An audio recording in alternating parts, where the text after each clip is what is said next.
नमस्कार दोस्तों, आज की वीडियो तुलसी माता के व्रत की कथा और तुलसी माता पर रविवार को जल क्यों नहीं चढ़ाया जाता तथा शालिग्राम भगवान जी के बारे में है।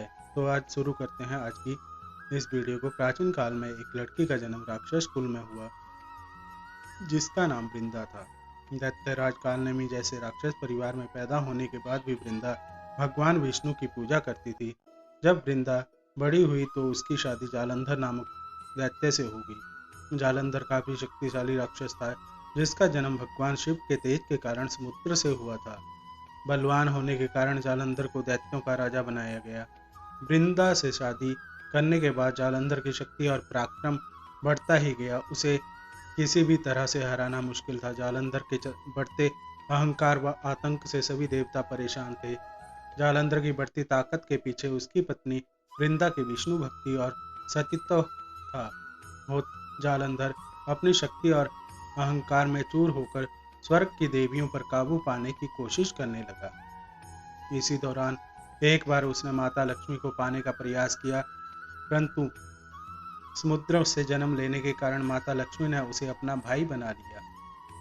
फिर उसकी नज़र माता पार्वती पर गई और उन्हें पाने के लिए जालंधर ने माया जाल बनाया। अपने माया जाल से जालंधर ने शिव का रूप धारण किया और माता पार्वती के करीब जाने की कोशिश करने लगा।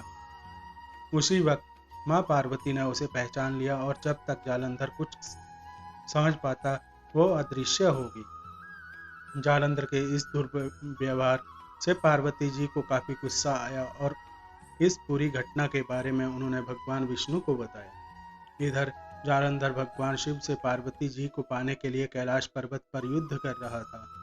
तभी भगवान विष्णु ने जालंधर को सबक सिखाने की ठानी। सभी को पता था कि जालंधर अपनी पत्नी के साथ पूजा पाठ और सतीत्व की वजह से ही अजय हुआ है। ऐसे में भगवान विष्णु जी ने जालंधर को हराने के लिए उसकी पत्नी का पतिव्रत धर्म भंग करने के लिए मायावी जाल चली। भगवान विष्णु एक साधु का रूप धारण करके वृंदा से वन में मिलने पहुंचे। उनके साथ दो मायावी राक्षस भी थे जिन्हें देखते ही वृंदा डर गई। तभी भगवान विष्णु ने उन दोनों राक्षसों का वृंदा के सामने ही वध कर दिया। वृंदा यह देख समझ गई कि ये कोई आम व्यक्ति नहीं है। उसी पल वृंदा ने साधु से अपने पति के बारे में पूछा। साधु बने भगवान ने अपनी माया शक्ति से दो बंदर प्रकट किए। दोनों बंदरों के हाथों में जालंधर का सिर व धड़ था। ये देखते ही वृंदा बेहोश हो गई। कुछ समय बाद होश आने में वो साधु से अपने पति को दोबारा जिंदा करने की प्रार्थना करने लगी। वृंदा की विनती सुन उसके आंखों के सामने साधु ने अपनी माया से जालंधर के कटे हुए शरीर के हिस्सों को जोड़ दिया और स्वयं उस शरीर में समा गया।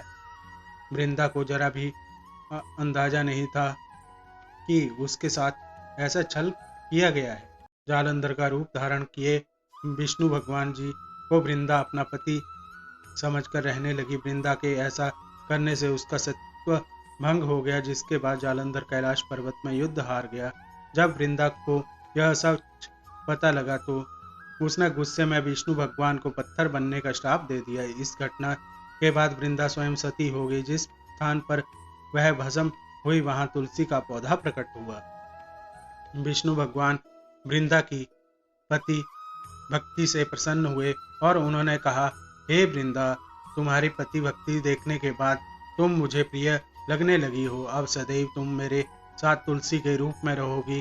तुम्हारी तुलसी रूप का जो भी व्यक्ति मेरे शालिग्राम के साथ विवाह कराएगा उसे 1000 गुना यश व पुण्य प्राप्त होगा। जिस भी मनुष्य के घर तुलसी का वास होगा उस घर में कभी भी असमय यमदूत नहीं आएंगे।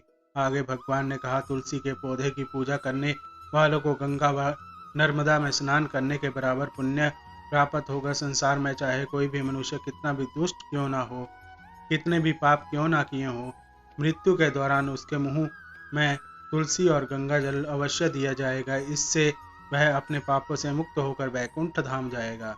इसके अलावा जो व्यक्ति तुलसी व आंवला के पेड़ की छाया में पितरों का श्राद्ध करेगा उसके पितरों को मोक्ष मिलेगा। रविवार को क्यों जल नहीं चढ़ाना चाहिए? पौराणिक मान्यताओं के मुताबिक तुलसी माता रविवार के दिन भगवान विष्णु जी के लिए निर्जला व्रत रखती है। ऐसे में अगर उस दिन तुलसी जी को जल चढ़ाया जाता है तो उनका व्रत टूट जाता है। इसलिए इस दिन तुलसी को भूल कर भी जल नहीं चढ़ाना चाहिए। एकादशी पर भूल कर भी ना करें माँ तुलसी से जुड़ी ये गलती। वहीं एकादशी के दिन भी तुलसी के पौधे को जल चढ़ाना वर्जित होता है। इसके पीछे भी माँ तुलसी का विवाह है।